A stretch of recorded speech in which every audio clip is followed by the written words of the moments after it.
하나님의 말씀은 구약성경 역대하에서 공독하겠습니다. 역대하 34장입니다.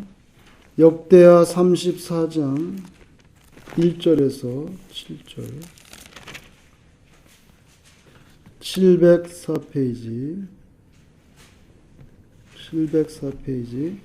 역대하 34장 1절에서 7절까지 교독하겠습니다. 역대하 34장 1절에서 7절.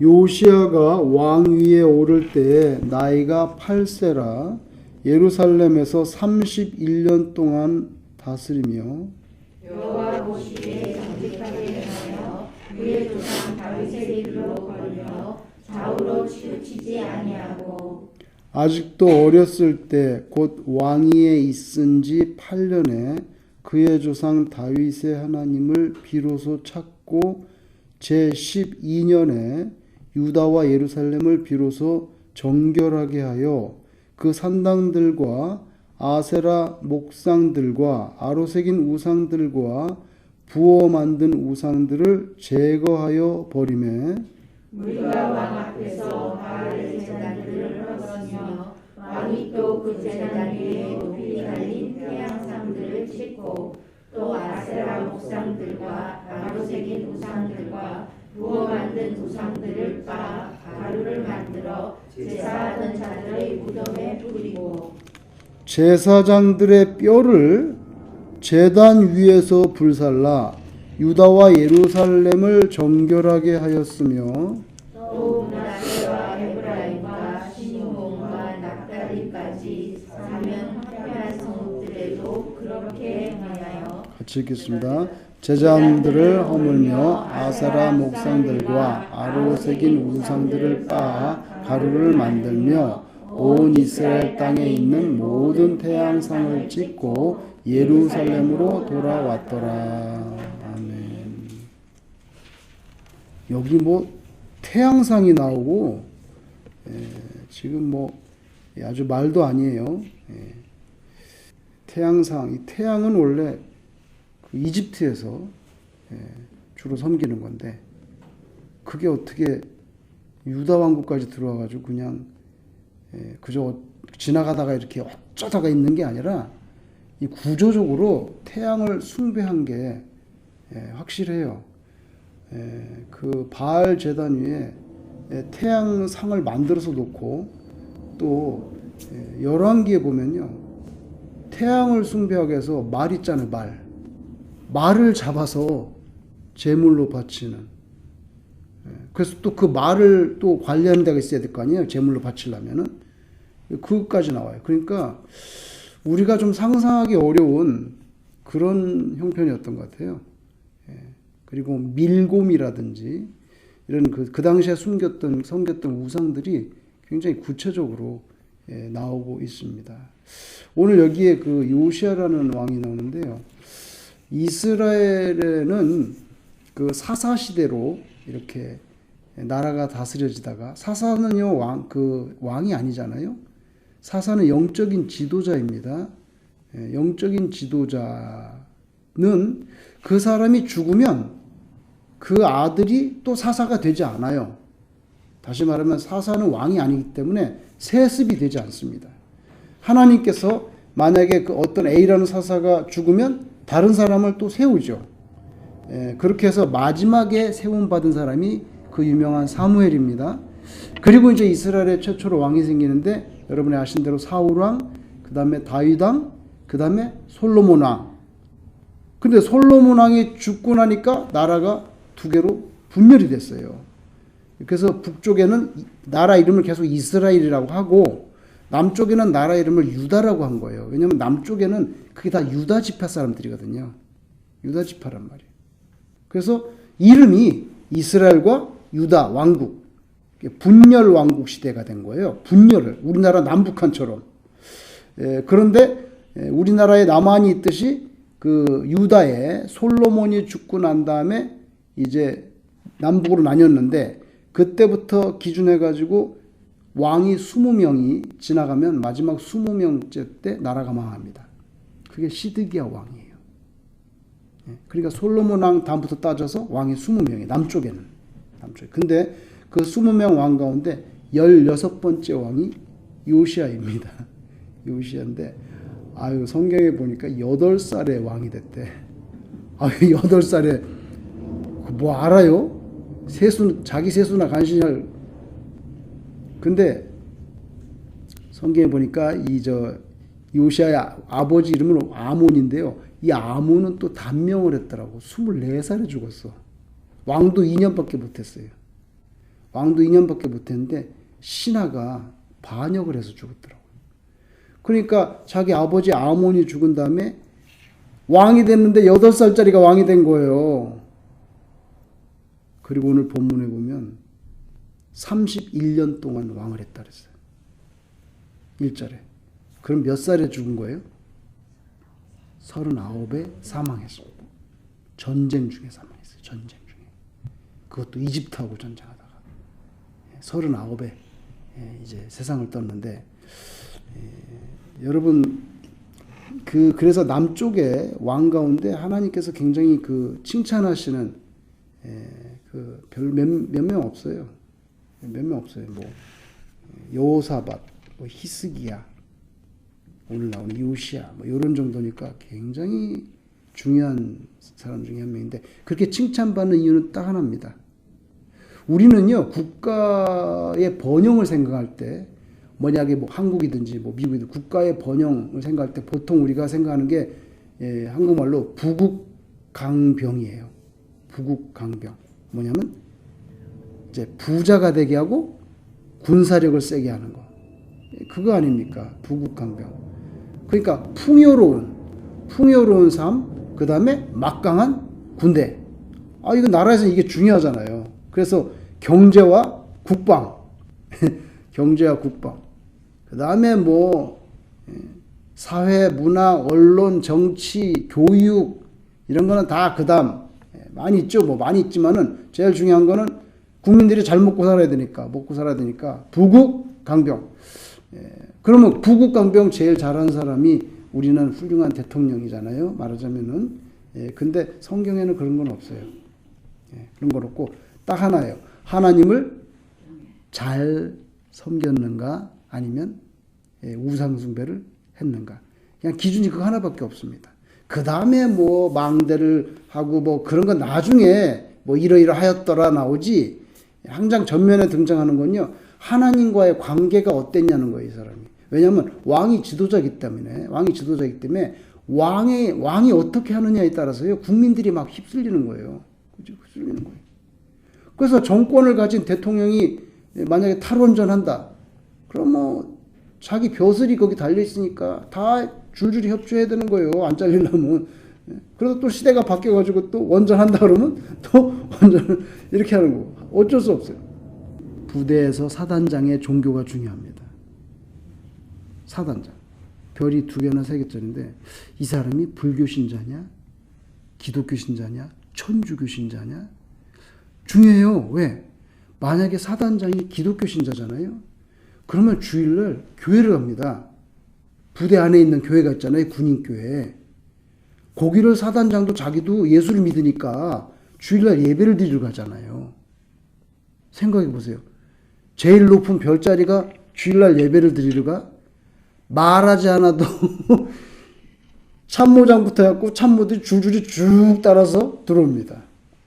근데 불교 신자가 사단장이야. 그러면은 부대 안에 절간을 지어요. 절을 짓는다고요? 없으면. 얼마나 완전히 다른 스토리죠, 이거는. 그 다음에 뭐 불교도 아니고 기독교 아니고 별로 종교에 관심이 없어. 그러면 테니스 칩시다. 뭐 사단장이 테니스 한번 친다 그러면 참모들 줄줄이 나와가지고 주일날 쉬지도 못하고 이거 하는 거예요. 교회도 안 가고. 왜? 이거 별자리가 나와서 이거 치자는데 안 나와? 중요해요. 지도자가. 너무 중요합니다. 그거에 따라서 온 그냥 사람들이 막 교회를 가느냐 테니스장으로 가느냐 막 결정되는 거예요. 그죠? 그리고 사단장이 아주 신앙이 바르면 교회도 새로 짓습니다. 자기가 부임해서 닦고 보니까 교회라는 게 뭐 콘센트 이렇게 그 쇠철판 있잖아요. 왜? 쇠철판 이렇게 둥그렇게 이렇게 반달 모양으로 엎어가지고 그 여름에 감흥에 얼마나 태양이 그 철에 열받아가지고 들어가면 막 숨을 못 쉴 정도야. 그런 데서 예배를 드리고 그러니까 아유 이게 뭐야 교회가 그래가지고 자기가 다 파이낸스 막 해가지고 교회 새로 짓습니다. 번듯하게. 그러니까 지도자가 너무 중요한 거예요. 여기 요시아가 너무 중요한 사람이에요. 왜냐하면 오늘 성경에 보면 31년 동안 다스렸는데 이 사람이 결국에는 그 유다의 모든 우상들을 없애고 하나님을 섬기는 그 신앙을 세워나가거든요. 이거는요, 뭐 신앙적인 개혁이라고 말하는 건 좀 약해요. 왜냐하면 아까 읽었죠? 제사장의 뼈를 죽었는데 그 뼈를 추려가지고 여기서 제사장은요 하나님을 섬긴 제사장이 아니고 바알과 아세라의 제사장들을 말하는 거예요. 그 제사장들의 뼈를요 제단 위에서 불살라가지고 빻아가지고 무덤에다 막 뿌리고 이거 뭐예요? 절대로 바알이나 아세라를 섬기는 건 가만 놔두지 않겠다. 이건 뭐 이게 어떻게 개혁이라고 말하겠어요? 이건 혁명이에요. 혁명. 그렇기 때문에 그 제단 위에 있는 태양상 오늘 보니까 찍어내고 아세라 목상 불태우고 우상들을 빻아서 가루를 만들어 가지고요 제사하던 자들의 무덤에다 뿌렸대. 이건 뭐 완전히 그냥 막가파야. 다시는 우상의 우자라는 건 생각도 하지 마라. 다 여러분 가격을 다 죽여버리겠다 이런 거거든요. 얼마나 무섭습니까 이게. 죽은 사람 뼈를 추려가지고요 불질러가지고 이게 그러니까 이 사람은요 하나님 외에 다른 거는 아예 생각도 하지 마라. 근데 하나님이 그거 기뻐하잖아요. 왜? 그게 진리를 따르는 거고 신은 사실 하나님밖에 없는데 그죠? 그래서 요시아를 하나님께서 참 귀하게 여기는 거죠. 귀하게 여기는 것입니다. 여러분 오늘 이 말씀을 읽으면서 묵상할 때 이런 생각을 해봤어요. 8살에 왕이 됐는데 그거 밥이나 제대로 혼자 챙겨 먹었겠어요? 여러분 오늘 나타나지 않지만 많은 사람들이 요시아가 어릴 때부터 청소년으로 자라서 청년이 돼서 20살에 8살이 왕이 됐는데 성경에 보면 왕 즉위 8년째 그럼 16살이잖아요. 그죠? 8년째 때 하나님을 비로소 찾았다 그랬어요. 처음으로 이제 신앙을 갖게 된 거예요, 이 사람이. 그리고 즉위 12년째 그러면 20살이죠. 20살 때 혁명을 시작합니다. 그러면요 8살부터 그 12년 동안 이 아이를 키워주고 교육시켜주고 신앙을 깨닫게 해준 사람들이 있었을 거 아니에요. 그죠? 분명히 있었을 거 아니에요. 이름 나오지 않아요. 숨어 있었던 수많은 신앙의 조력자들의 도움과 눈물이 있었지 않겠습니까? 왕이시여. 그 8살짜리한테, 10살짜리한테, 12살짜리한테 왕이시여. 선대왕 다윗 때 섬기던 하나님이 진짜 신이고 나머지는 다 가짜입니다. 이건 왕이 반드시 해결하셔야 됩니다. 나라가 이 지경이 됐습니다. 이집트에서 해방되는데 하나님이 제일 싫어하는 것 중에 하나가 이집트인데 이집트에서 섬기던 태양신을 걸어놓고 이 난리를 치고 있습니다. 왕이시여. 왕이 어른이 되시면 반드시 나라를 바로잡고 하나님으로 향하는 신앙을 진작시키고 이거 얼마나 많이 교육시키고 도와줬겠어요. 근데 그런 사람이 이름 나오지 않죠? 안 나옵니다. 그러면 8살짜리가 스스로 혼자서 그렇게 됐겠습니까? 누군가가 조력자가 있은 거죠.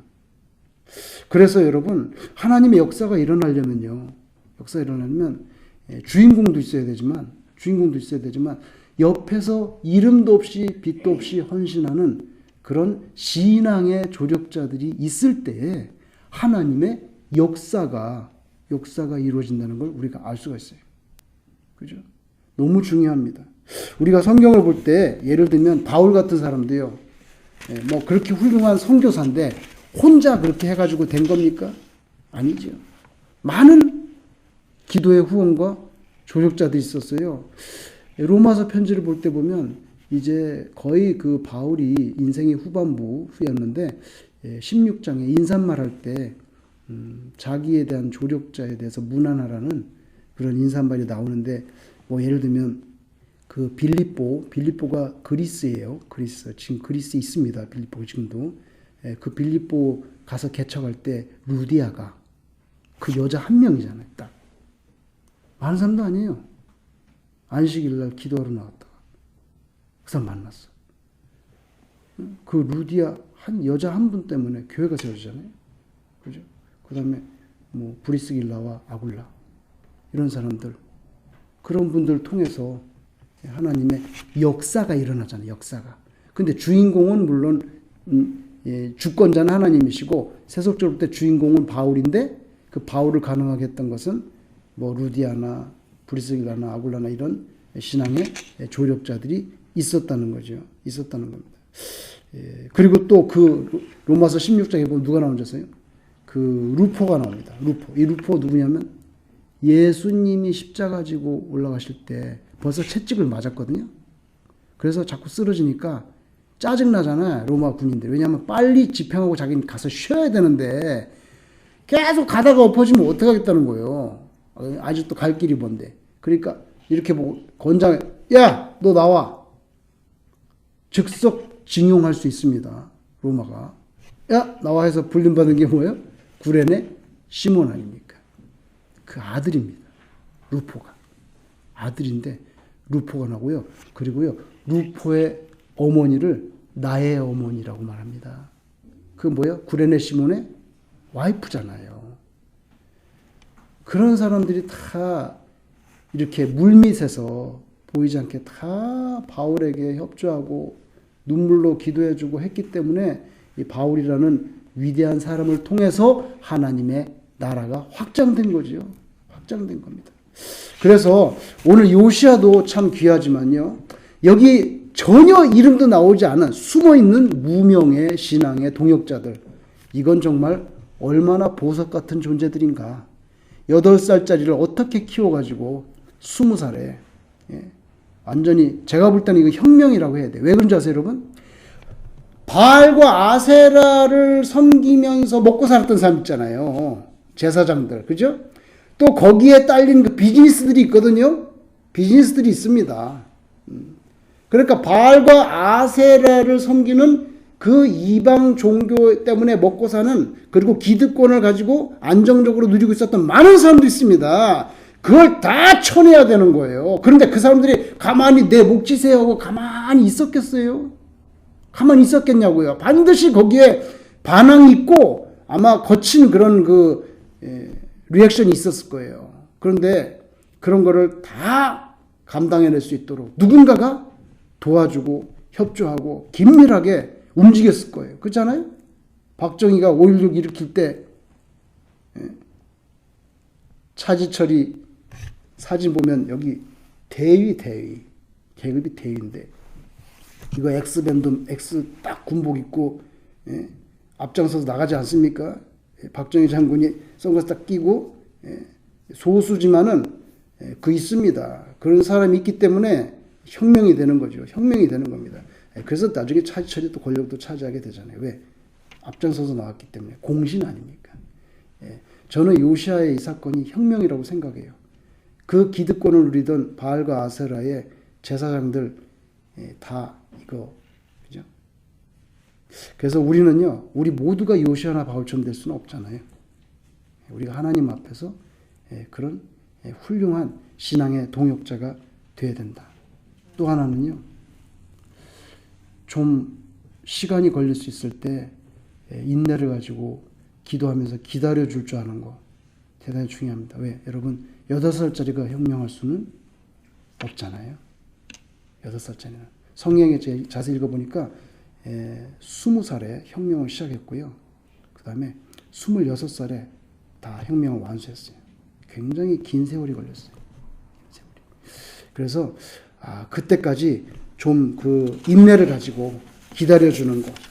예레미야 애가 3장 25절 26절 자 읽어볼게요. 예레미야 에레미야가 3장 25절 26절 이렇게 나옵니다. 기다리는 자들에게나 이렇게 기다리는 자들에게나 구하는 영혼들에게 여호와는 선하시도다. 선하시도다. 사람이 여호와의 구원을 바라고 잠잠히 기다림이 좋도다. 이렇게 나옵니다. 여러분 인생에도 밀물 썰물이 있습니다. 밀물 썰물이 있습니다. 그래서 지혜로운 사람은요 밀물 때를 만났다고 해서 막 너무 뻐기고 막 그 어깨가 올라가고 교만해지고 이런 거 안 합니다. 왜? 밀물이 있으면 또 빠져나갈 때가 있거든요. 또 썰물의 때가 왔다고 해서 막 인상을 쓰고 낙심하지도 않습니다. 왜? 좀 있으면 또 밀물의 때가 오니까. 그러니까 밀물과 썰물의 때를 깨달은 인생은요 그렇게 뭐 이렇게 막 이렇게 출렁거리지 않아요. 예. 썰물에는 썰물의 때에 맞게, 밀물에 밀물의 때에 맞게. 예. 여러분 복음서 읽다 보면은 마가복음 같은데 뭐가 납니까? 때가 참에 이름 나오죠? 때가 참에. 때가 참에 예수님께서 뭐라? 때가 차야 돼요. 그죠? 중요합니다. 예. 그래서 인내하면서 기도할 줄 아는 사람, 사리 분별과 영혼의 중심이, 사리 분별 영혼의 중심이 어디에 뿌리를 두느냐? 여호와 하나님의 신뢰에 뿌리 두는 거. 뭡니까? 하나님이 다스리시고 이끌어 가신다. 예. 그 믿음에 뿌리를 두고 있는 사람. 하나님 이런 사람들과 함께 역사하시죠. 오늘 이 말씀을 통해서요. 말씀을 통해서 우리도 신실하게 하나님의 일에 협력하는 그런 귀한 동역자. 또 8살짜리인데 이거 기다려줘야 되는 거죠. 하나님의 역사가 일어나려면 하나님의 때가 차야 되니까. 기다리면서 현실을 뛰어넘는 그런 감사 그리고 기쁨 이런 것을 여러분이 잘 체험하시기를 주의 이름으로 축원합니다.